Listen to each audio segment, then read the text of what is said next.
కడప జిల్లా బద్వేల్ పట్టణం బైనపల్లి సమీపంలోని శివరాం నగర్లో 4 ఎకరాల విశాల ప్రాంగణంలో నూతనంగా నిర్మించిన శ్రీ మారుతి విద్యా మందిర్ను కరెస్పాండెంట్ బ్రహ్మానందరెడ్డి దంపతులు అట్టహాసంగా ప్రారంభించారు.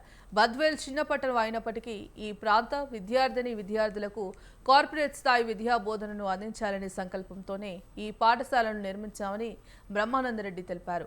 23 సంవత్సరాల సుదీర్ఘ ప్రయాణంలో మా విద్యార్థులు ఉన్నత శిఖరాలు అధిరోహించి ఒక స్థాయిలో ఉన్నందుకు గర్వంగా ఉంది అని ఆయన సంతోషం వ్యక్తం చేశారు. ఆలోచించి ఎప్పటికప్పుడు ఏ రోజుకి ఆ రోజున మన యొక్క ఆలోచన పరంపరలు అదేవిధంగా విద్యలో ఉన్నటువంటి సంస్కరణలకు అనుగుణంగా మార్పులు చేసుకుంటూ వచ్చు.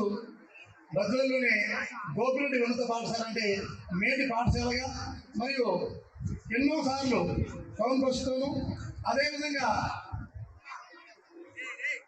టౌన్ సెకండ్ థర్డ్ కూడా సాధిస్తూ ఏ రోజు కూడా రిజల్ట్లో వెనుకంజ వేయకుండా ఎంతో ఉత్సాహంతో ఎంతో క్రమశిక్షణతో జరిగినటువంటి ఆ ప్రస్థానం ఈ రోజున ఇప్పటికిప్పుడు రకరకాలుగా విద్యా వ్యవస్థలో మార్పులు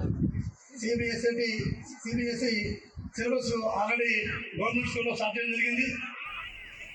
టోటల్గా